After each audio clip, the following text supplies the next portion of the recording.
Tanah yang bercahaya dan kaya akan budaya, setiap kata dalam bahasa Bali bukan sekedar bunyi, melainkan doa, makna, dan warisan.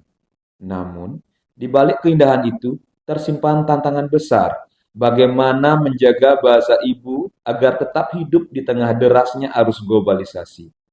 Inilah kisah pengabdian seorang guru, sebuah perjalanan menjaga warisan sambil membangun masa depan pendidikan Bali yang berkarakter dan berbudaya.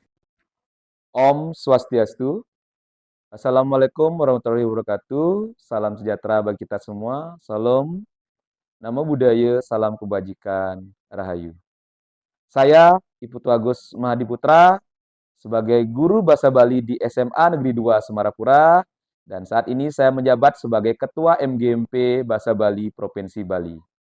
Pada kesempatan ini, izinkan saya berbagi praktek baik yang berjudul Menjaga Warisan Membangun Masa Depan, dedikasi pengembangan kurikulum muatan lokal Bahasa Bali.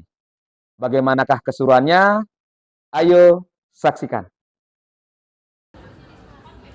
Tahun 2023 menjadi masa perubahan besar bagi dunia pendidikan Indonesia. Kurikulum Merdeka hadir membawa semangat baru, memberi ruang bagi sekolah untuk mengembangkan muatan lokal yang sesuai dengan karakter daerah. Namun, di Provinsi Bali muncul satu persoalan penting. Bahasa Bali sebagai jantung budaya daerah belum memiliki kurikulum muatan lokal yang baku.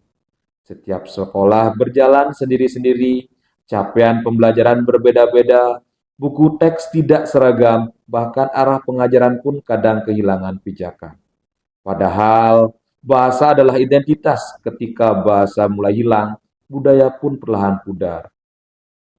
Sebagai guru bahasa Bali di SMA Negeri 2 Semarapura, sekaligus Ketua MGMP Bahasa Bali Provinsi Bali, saya menyadari bahwa langkah ini tidak bisa ditunda. Saya memikul tanggung jawab besar, menginisiasi penyusunan kurikulum muatan lokal bahasa Bali berbasis kearifan lokal. Sebuah tugas yang menantang, menyatukan banyak pikiran, menjembatani beragam kepentingan, dan memastikan bahasa Bali mendapat tempat terhormat dalam kurikulum Merdeka. Tugas itu bukan hanya soal dokumen kurikulum. Ini adalah misi untuk menjaga jati diri, untuk memastikan generasi muda tetap mengenal, memahami, dan mencintai bahasanya sendiri. Langkah pertama dimulai dengan membangun komunikasi. Bersama BPTKK Dinas Pendidikan Provinsi Bali, saya mempresentasikan hasil kajian MGMP bahwa sudah saatnya bahasa Bali memiliki kurikulum resmi dan terstandar. Dari diskusi panjang dan advokasi yang persuasif, akhirnya disepakati kurikulum ini akan disusun bukan hanya untuk SMA dan SMK, tetapi juga untuk SD dan SMP di seluruh Bali. Yang kedua, pembentukan tim pengembang kurikulum. Sebuah tim pengembang dibentuk, anggotanya berasal dari berbagai unsur. Ada dari guru, akademisi, pengawas, hingga perwakilan lembaga-lembaga pendidikan. Kami bekerja dengan semangat kolaboratif, menyatukan gagasan dan nilai. Dalam setiap rumusan, kami menanamkan nilai-nilai filosofi kearifan lokal Bali. Unsur bahasa, unsur sastra, dan unsur aksara kami kedepankan di sana. Tiga, pelatihan dan pengembangan perangkat ajar. Setelah dokumen kurikulum rampung, fokus bergeser pada pelatihan guru. Ratusan guru bahasa Bali dari berbagai kabupaten mengikuti bimbingan teknis penyusunan perangkat ajar. Kami belajar bersama bagaimana merancang capaian pembelajaran, menyusun modul ajar, membuat asesmen otentik, dan bahkan menulis buku teks berbasis budaya lokal. Setiap pelatihan bukan hanya ajang transfer ilmu, tetapi juga ruang untuk menyalakan kembali semangat guru sebagai penjaga bahasa dan budaya Bali. Yang keempat, partisipasi di tingkat nasional. Tahun 2025 menjadi momentum bersejarah bagi saya. Saya mendapat kehormatan mewakili Provinsi Bali dalam Lokakarya Nasional Pengembangan Kurikulum Muatan Lokal di Jakarta. Di sana, saya mempresentasikan praktek baik dari Bali, bagaimana nilai-nilai budaya bisa menyatu dalam pembelajaran modern. Masukan dari Bali bahkan diakomodasi dalam Rekomendasi Nasional Puskurjar sebagai contoh praktek baik inovatif berbasis kearifan lokal. Yang kelima, penyusunan regulasi daerah. Langkah terakhir adalah memastikan semua kerja keras ini memiliki dasar hukum yang kokoh. Bersama tim kecil, saya turut menyusun naskah akademik dan draft peraturan Gubernur Bali tentang muatan lokal bahasa Bali. Pada akhir tahun 2025, draft tersebut diserahkan ke Biro Hukum untuk proses harmonisasi. Ini bukan sekadar peraturan, tapi simbol komitmen pemerintah daerah dalam menjaga identitas budaya Bali melalui pendidikan formal dan non-formal. Dari perjalanan panjang ini lahirlah hasil-hasil nyata. Pertama, tersusunnya kurikulum muatan lokal bahasa Bali yang komprehensif dan terstandar dari semua jenjang, dari jenjang SD, SMP, SMA, SMK. Kedua, tersedianya modul ajar dan buku teks bahasa Bali untuk semua jenjang pendidikan.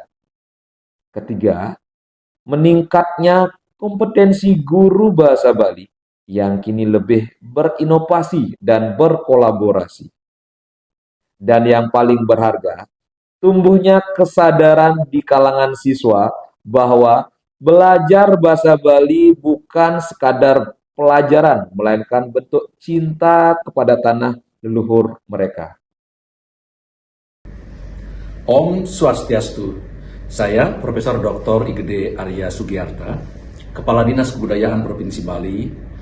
Saya Kepala Dinas Pendidikan, Kepemudaan dan Olahraga Provinsi Bali memberikan apresiasi yang tinggi kepada Bapak Iputu Agus Mahadiputra.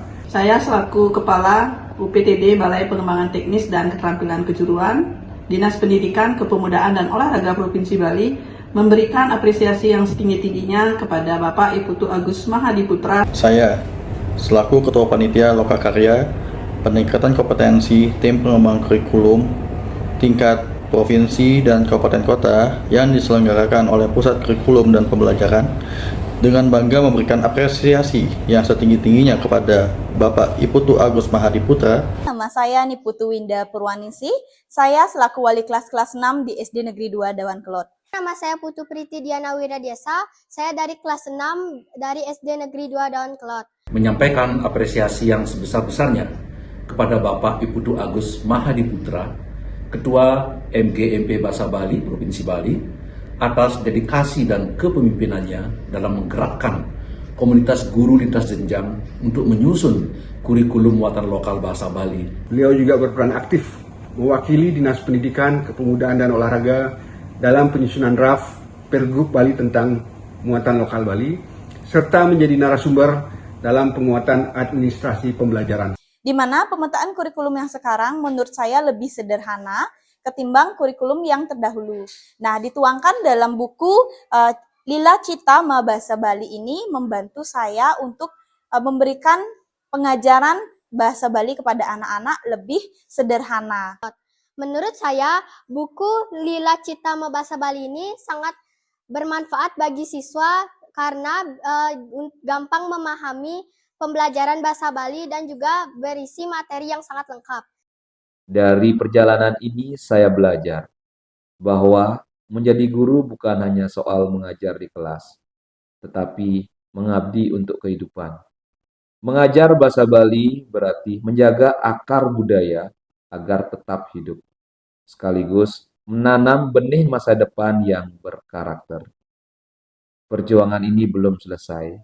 Ke depan, kami akan terus mengembangkan media digital pembelajaran berbahasa Bali, mengintegrasikan nilai-nilai budaya dalam proyek-proyek kokurikuler, dan memperluas jejaring inovasi ke seluruh Nusantara. Dengan semangat menjaga warisan, membangun masa depan, kami percaya bahasa Bali akan terus hidup di hati, di pikiran, dan di karya generasi muda Bali.